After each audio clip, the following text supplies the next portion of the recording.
Hello everybody, welcome to Deluxe Collectibles, and today we're going to be doing my reaction and review for Amphibia Season 2, Episode 7, Scavenger Hunt, and the Plantars Check-In. So, if you would like to see my full uncut reaction to these episodes, then be sure to go down below. Right at the top of the description, you'll see a link leading you over to Google Photos, where you'll be able to view my full uncut reaction to these episodes, and then you can come back over here to YouTube, where you'll be able to watch my full spoiler review for both episodes here, which is what we're going to get into right now. So we're going to start off by discussing the Scavenger Hunt episode, and also I'll be looking over here because I have my laptop here with the episode pulled up just so I don't forget to mention anything from the episode, so we can have a thorough discussion about it. And the first episode basically begins with all of the characters just sitting down and having some burgers at this burger joint here, and then Marcy receives a message, which is basically something that she says has been like a sort of a side quest that she gets put on, where it's kind of like these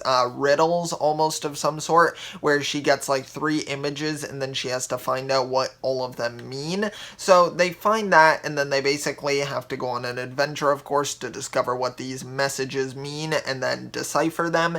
And then so we get to see Anne, Marcy, and Sprig. They all leave, but then Hot Pop and Polly actually stay behind at the burger joint because it's a really funny moment. The waiter basically comes out and he's just like, oh hey, you know we have a loyalty rewards program, right, where you can get free rewards. And then Hot Pop's just like, free rewards? And then they basically wind up staying there for the episode, him and Polly. But then we continue to follow Anne and Marcy, of course. And as we could see in the previous episode when Marcy was introduced, we saw that she's very smart. She really thinks about things. And Anne's kind of more of the take action, think about it later sort of person. So she kind of feels a little bit in Marcy's shadow when it comes to something like this, because of course Marcy's a little bit better at deciphering these puzzles and kind of finding out what they mean. But with Anne, I even said this in the episode during the reaction, that I feel like Anne's a person who kind of is better at making connections with people. She's a little bit more sociable than Marcy seems to be. She seems to be more of the introverted type, even though she is a little bit extroverted around people she's comfortable around. I think she has a harder time connecting with others and just making new friends. But Anne, that's kind of what plays to her strength. So we kind of get to see that shown throughout the episode, and kind of the contrast between both characters, which I really like seeing because it's nice to really differentiate between all 3 of those main sort of like friends there, because of course Sasha's kind of the one who just goes off on her own. She's the tough one, I would say, the one who's ready to make the hard calls, and then Marcy's kind of the introverted one, the one who's really thinking about things before taking action, but still being good at taking that action as well. And then Anne's the very well-rounded one, which is why she just makes a really great main character to kind of follow through the story, because I feel like she's just able to kind of handle anything that really comes at her and then still be able to protect her family. So I think that's kind of just what makes her a really great and unique character that you really root for throughout the series. So they basically find this first puzzle, and it's like this coral tree. So they go to this area in Newtopia that has this coral, and the tree has basically one eye open and then one eye closed. So Anne attempts to decipher this because she was talking to Sprig, basically just telling him about her insecurities, kind of about her intelligence compared to Marcy. And I think this is really relatable as well for some people, and me, I can definitely relate to this. When you're kind of with someone, or let's say you're doing a group assignment or something, and someone's just really nailing all of it, you kind of feel like you're falling behind in some sort. Or it's like when you get a mark back and you get a lower mark than one of your friends, you can kind of feel a little bit inferior there. But the thing is, you just have to realize that everyone kind of has their own strengths, and that you just need to play to your strengths and just try to do your best with everything you're doing. And that's about all you can really do, I feel. And I think that that's a really good sort of lesson that they teach us within this episode, that there's almost 2 ways of going about solving these problems here, these puzzles. So I really did like that quite a bit. But basically, Anne attempts to decipher this. She thinks it has something to do with basically like hugging the trees or the coral trees basically, but Marcy's like, hey, great, Anne, which I really like this. She still encourages Anne, but even while sort of saying, but I think that it would actually refer to the statue here, and there's a statue with a newt kind of looking through a telescope with one of their eyes closed, and then of course the other one looking through the telescope open. So Marcy is able to find something behind the head of the statue, which she opens up. She looks through the telescope and then sees a message saying brain. So that is the first key word here in this puzzle, is brains. So then she manages to find that, and basically Anne's a little bit discouraged by this, of course, because she thought that maybe she was onto something, but no, it just kind of turned out Marcy was. But then she winds up running into this little girl who basically has lost her cat, I suppose you could say. If you remember from the first season when Anne got that cat, I forget what the actual creature's name is, if it has a name within the series, but it's the one that basically turns into like a monster, like person-eating creature, frog-eating creature, and Anne winds up, so this little girl has lost her cat in a tree, of course, your classic scenario, but Anne's able to help her out. She climbs up the tree, saves the cat for her, and gives it back to her. So it's just a really nice moment that kind of shows how Anne is able to connect with people and just help others really understand their feelings, and I think that that just really is showing her playing to her strengths right there.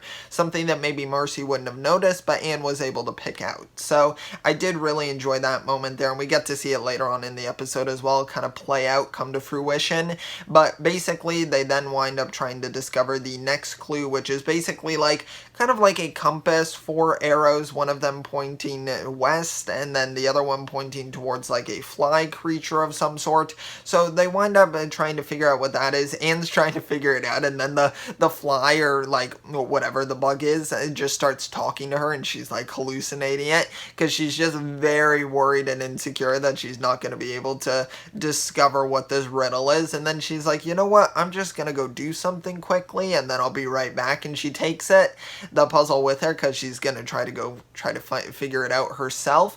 And she winds up stumbling across this older lady here whose name is Doris, and Doris is fantastic. I love that as soon as Anne goes over, because she's like, old people like puzzles, right? And then when they go over to Doris, she's doing a crossword puzzle right there. So I thought that was pretty appropriate, kind of good visual sort of joke there. And then she sits down with her and they start talking, and of course kind of doing a stereotypical thing that older people do, is just they start kind of going off on a bit of a tangent, and she starts talking about all of her sons, and Anne's like, well, you have a lot of sons, and then she drops down like her photo album out of her wallet, and yeah, she has like 20 sons. So of course that's going to keep Anne busy for a while. So we cut back to Marcy and Sprig, and they're basically just trying to figure out this puzzle as well. And Marcy, of course, being the smart little Marcy that she is, Marmar, as Anne affectionately calls her, looks at this map basically, and then realizes that in this stone there is like a sort of like pattern to it, like it matches up with the map, and she pulls out one of the bricks and it says me on it. So now we know the message is so far bring me. And so now they've discovered the second clue. So Sprig goes over to Doris, who Anne is painting Doris's nails. So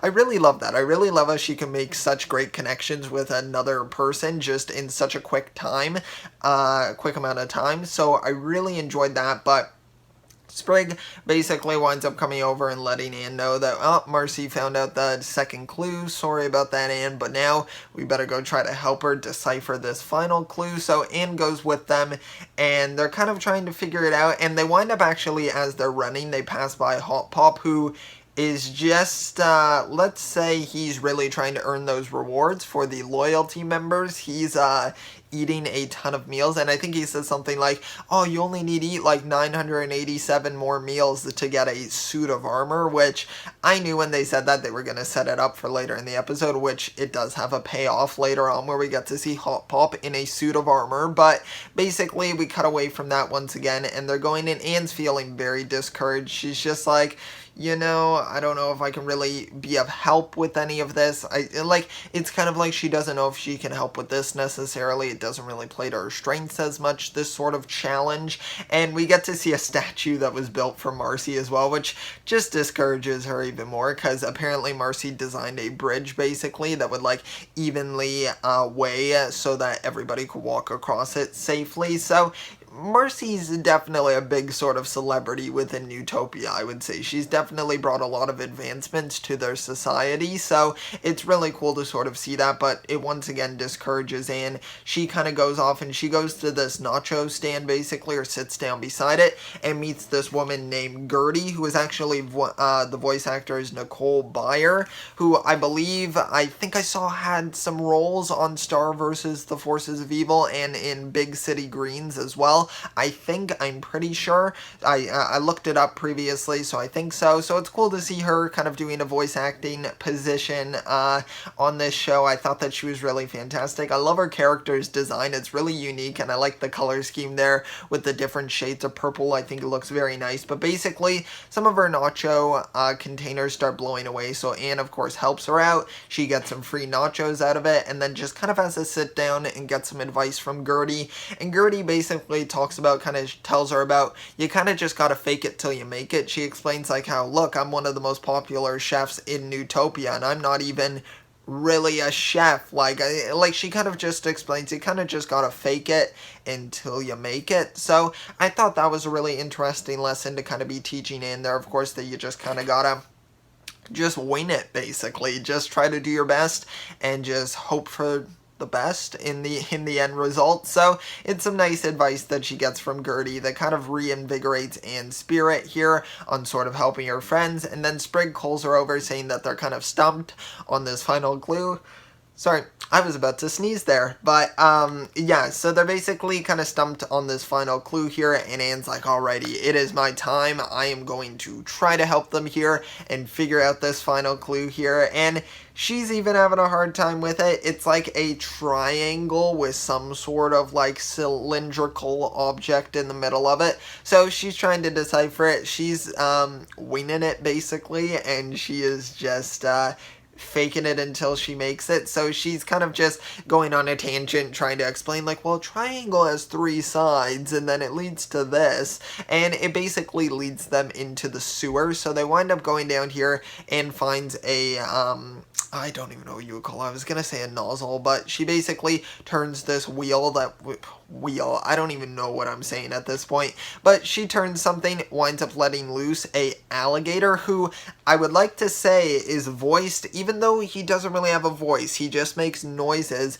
apparently is voiced by Jim Cummings, of course, who is the voice of Winnie the Pooh. So I thought that was fantastic. Really cool little Easter egg there that they were able to put in there. And the alligator is actually really cute. It's definitely not like it's trying to eat them, but it's not like an intimidating looking alligator. It has a pretty cute and like kind of chubby design. I really did love it quite a bit. So kind of giving off like Winnie the Pooh vibes, sort of a similar sort of personality there. Of course, Winnie the Pooh's not trying to eat you. He's trying to eat all the honey, but still. And then they wind up trying to escape, so they're trying to get out from the sewer, and Anne's trying to call out, and she can kind of hear that Gertie's above, so she's like, Gertie, I need your help, and Gertie winds up trying to help her.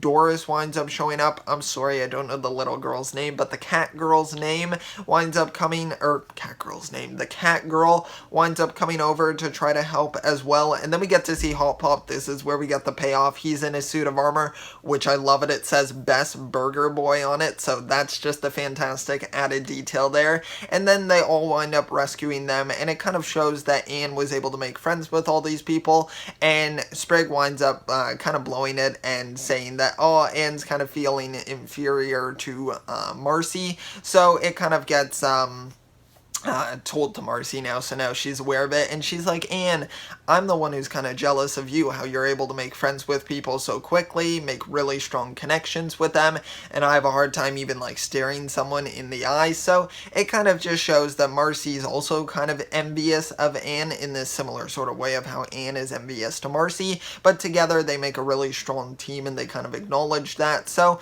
it just works together really well. And then they end the episode with just feeding that alligator some nachos, because how else would you end an episode like this? And the alligator's loving it, of course. And then we move on to the next episode here. I know I had quite a bit to say about that episode. I didn't think I would, but I honestly did. And the next episode, I think I have even more to talk about, but this one is the Plantars check-in, of course. So now they're going to go visit the king, who is King Andreas, and they're basically going there being led by Marcy, and they meet that, like, queen or princess. I don't really know what she is. I suppose she's the queen, I think. Some part of the royalty, I suppose, and she winds up introducing them to the king, who at first looks a little intimidating, and I'm kind of confused of whether from the previous episode, because we saw some sort of mysterious figure placing that Anne sort of chess piece and saying all the pieces are fully into place, so I'm curious if that was him. It was very hard to tell because we only saw a portion of them, but let me know your theories on that and who you think it is.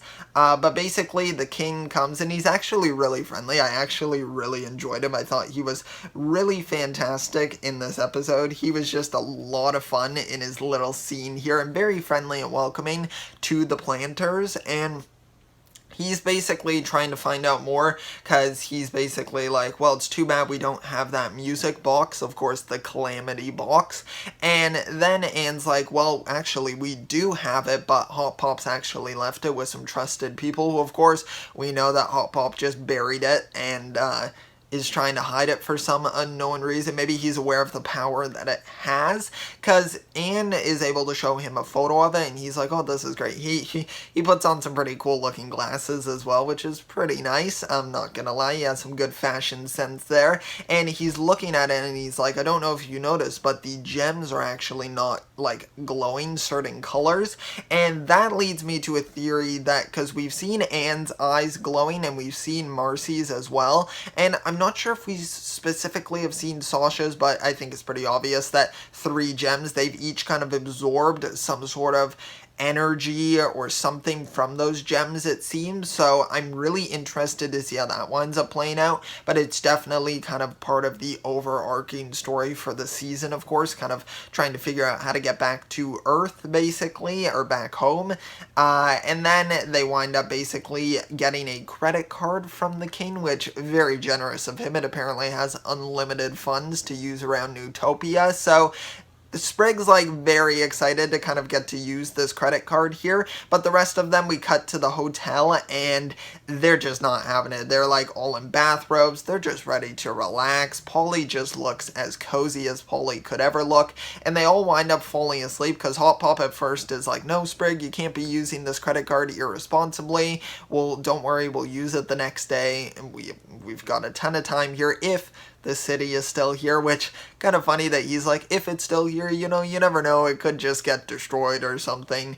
But basically, Sprig, as soon as they fall asleep, winds up taking that, and then we get to see, because the voice actress for Mabel, who her name is Kristen, I'm not going to pronounce her last name. If I can remember, maybe I'll put it up on screen, but I can't remember or can't pronounce her last name. But Kristen, who voices Mabel over on Gravity Falls, has a role within this episode, and she plays, what is her name? Bella the bellhop, and that's, of course, her position in the hotel. She is a bellhop, so she helps carry all of their luggage in, and then she asks for a tip from Sprig, and he's like, oh yeah, can you give me a tip? And she gives him a tip, basically talking about how amazing it is on, like, in the hotel and how just fantastical it all looks and just how amazing one of their Ferris wheels is as well.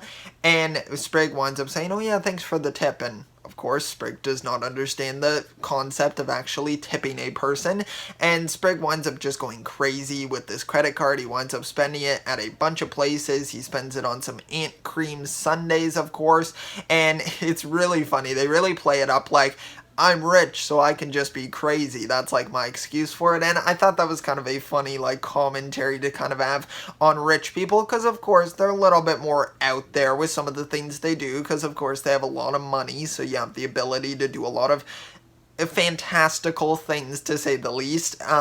And Sprig kind of gets to experience this. He gets a really cool shirt for, says Big Frog, which looks a little big on him, but I think it still looks pretty cute.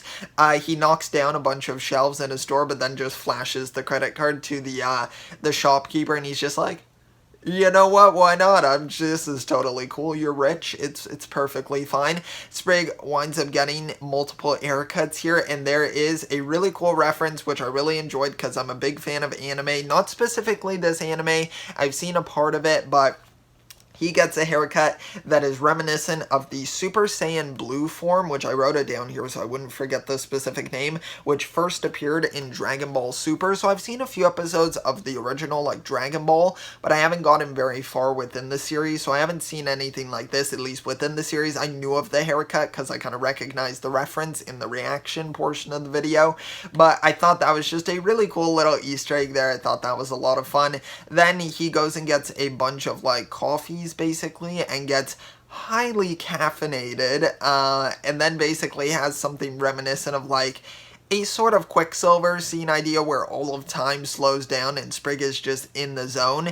And then it's really funny, we cut to basically a guy who's just like, I'll have what he's having, and I thought that was really funny. I thought that was a great moment there because of course he kind of looks like a rich snazzy guy as well, so he's like, you know what, I want to go crazy too, just like that lad's having over there. And then Spriggs winds up basically losing the credit card. He drops it off of a ledge, so he gets in an elevator, and these old people wind up getting him with him, and they're kind of delaying him quite a bit by saying like, oh hey, we want to get to the casino, so I guess we're just gonna have to go to every floor until we can find it. And it's a really funny moment, great timing with this, with the animation, but Sprig just basically pushes out the old person's walker out of the window, breaking the glass, and just jumps right out of the elevator. And I thought that was fantastic. Very funny moment in the episode. Really great there, because I was thinking like, yeah, I'd be desperate enough that if you lost a credit card with unlimited funds, I would do almost anything to find that. But then the credit card actually winds up falling into the hands of Bella, the bellhop, of course, and she's kind of down. She's kind of feeling like, man, like what am I doing here? Like, I need money and I don't know, kind of at a dead-end job, I suppose you could kind of think of it. And then Sprig's like, oh, thank goodness you got this card. But then Bella winds up trying to take it, and they kind of have a bit of a chase around the Ferris wheel, which when they reach the top, they see this really beautiful view. It looks absolutely fantastic, really showing the epicness of Newtopia. So they get to see that, and then they're basically, Bella's like, you know what, I'm sorry kid, sorry I tried to take your credit card, I'm just feeling really down, I need the money real bad. And then Sprig winds up taking Bella winds up falling off of the Ferris wheel, and then Sprig winds up drinking another of those coffees, basically, or cappuccinos, whatever you want to call them, and he winds up going super fast once again, saving her, putting a bunch of pillows together, and making sure she does not go splat, to say the least. And then the owner of the hotel, basically, and Bella's boss, is pretty angry with her and upset that they rode the Ferris wheel for free. Now, Sprig gets off because, of course, he has the credit card, but then Bella gets in trouble, but Sprig's able to stop it because he's like, no, she was just showing me the amazing view and being a really good worker here. She's probably your best and definitely deserves a raise. So he helps out Bella there by getting her a raise in her job. So I think that kind of reinvigorates her passion a little bit and gives her a bit of hope. So it's a really nice moment there. I'm glad that Sprig was able to help her out. And then Sprig goes back to the hotel room. He's exhausted. And then, of course, everyone else who is napping, meanwhile, is now just up and ready to go and explore this hotel. And Sprig's just like, oh my god, I am exhausted. I do not want to do this. And that's how the episode ends. We end with that, and an outside look at the hotel, and that is it for the episode of the Plantars check-in. So those were both of the episodes there. I would say they were both fantastic, absolutely great episodes. I'm really enjoying this season a lot. I really enjoyed the first episode, or first segment of episode 7 here. I really enjoyed getting to flesh out Marcy a bit more as well, getting to see Anne's sort of like inner thoughts and how she felt a little bit inferior, but how at the end of it they were able to come to learn like these are what our strengths are, so together we're a really great team, and I thought that was really great. Then in the second episode, I just loved it. I love seeing all of Sprig's shenanigans, basically. He's such a fun character, and yeah, it was just fantastic. I'm not going to go on any longer because this video is already long enough, but if you made it to the end here, thank you so much. I really appreciate it. Let me know your favorite moments from the episode down below. If I missed anything as well, be sure to let me know. And yeah, thanks so much for watching. Be sure to leave a like on the video, subscribe to see future Amphibia video reactions, and thanks so much. I'll see you all next time, and always remember, keep on collecting.